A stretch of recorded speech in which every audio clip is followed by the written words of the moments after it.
Good morning, everybody. This is Mr. Naruto. I hope you are all enjoying your phenomenal 1 day week. That's pretty rare, even in all my years of being in school, teaching, and being a student. I have never actually had only 1 day of school throughout a week. So you might consider yourselves a little lucky, but we are doing remote learning today. So I wanted to make sure that I talked with you since I haven't had any opportunity to see you, tell you about the work that you are going to be doing today. So, at the very beginning of the semester, I talked with a lot of you about one of my favorite assignments called a letter to stressor. Well, today, that's going to be the assignment that you are going to do for me. Excuse me. I am going to upload my letter to stressor assignment to your Google Classroom, and I want you to take a look at it. I'm going to talk with you about the instructions right now. Okay, so here's the deal with your letter to stressor. This is your opportunity to say absolutely anything you want. If you have followed instructions and you have done your notes, you have already found out that there are two types of main stress that we talk about. The first one being eustress and the second one being distress. Eustress is the good things that you love to talk about. The good things could be how your parents make you feel if you have a good relationship with them.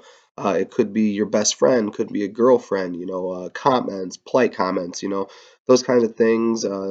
That to be honest with you, a kiss can make you feel good. All those things that happen to our body, that is a type of eustress. Now, on the other hand, where there's good things, there are bad things. So, for an example, if you are one of those kids that don't like it when your parents tell you to do something, even though you probably should be doing it, that might cause a little bit of distress on you. It might frustrate you a little bit. This assignment is for two sets of eyes only, your set of eyes and my set of eyes. Okay, so with that being said, you can write down anything you would like about anyone, and it will never leave my brain unless the following occurs. If you do not know, I am a mandated reporter, which means if there are any threats on your life, threats on someone else's life, threats of injury on yourself or someone else, if I find out that you are being abused at home, anything of that sort, okay, anything of that level of tier, I have to report that. That's mandated by the state of Illinois.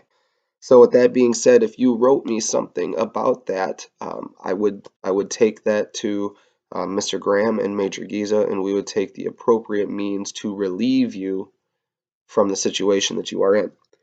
Now, with that being said, I tell people that because sometimes you don't want help, even though sometimes you need help, but I always want to give you that opportunity. I really always feel that, if I want to be that trustworthy person to you, you need to know how I am and how I do and what I'm supposed to do. So, with that being said, you want to tell me all that?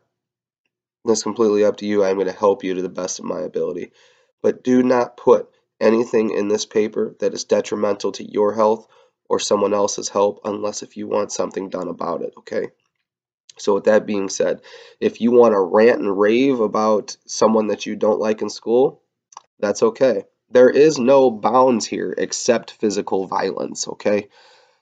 You can cuss, you can do whatever it is that you want, and it will never leave my eyeballs, okay? Unless if it's something that I have to report. Okay, I hope you all are understanding what I'm saying. This is truly designed. You don't have to write something about something bad about someone. Okay, you can write something bad. You can let out your frustrations. That's completely fine. Okay, once again, a lot of my classwork is designed to help me get to know you. So if this is the case, you want to write something distressful, well, now I know a little bit about what makes you upset. Okay, if you want to write something stressful, I'm finding out something that makes you happy. Okay, stress is something good, distress is something bad. Okay, now also remember our different types of stress. We have acute stress and we have chronic stress. Acute stress is the little things. Okay, the little things like maybe a pencil breaking during an exam when you were told not to move. Okay, chronic stress might be the stress that some type of disease puts on you, like diabetes or let's see, cancer, Chronic is something that builds and builds and builds, and then it causes major health problems over time. Obesity could be a really big one. As we get bigger and bigger and bigger, it puts more stress on our body and it makes it worse and worse and worse. And then we develop high blood pressure. We might develop um, the inability to walk. We might develop heart disease, diabetes, all those things that come with not watching our weight. So, with that being said, I want you to take all those into consideration, your eustress, your distress, your acute stress, and your chronic stress. And I want you to use this letter to stressor possibly as a way to vent some of your frustration, knowing that the only two people that are going to see it are your eyes and my eyes. If you have any questions, you go ahead and make sure that you email me. My hours are 10:30 to 2, but it's 8:30 in the morning and I'm already awake because, of course, I'm a teacher and I can't sleep in on the days that I'm allowed to because I'm always used to getting up at 6 o'clock in the morning. So waking up at 7:45 was actually my sleep in, I guess. So uh, once again, please make sure that all your work is being done in a timely fashion. You now have all day today, Saturday, and Sunday. So please see the email that I sent you in regards to your previous assignments, and we'll go ahead and go from there. If you have any questions, make sure you get a hold of me through email. Y'all take care and have a good weekend. See ya.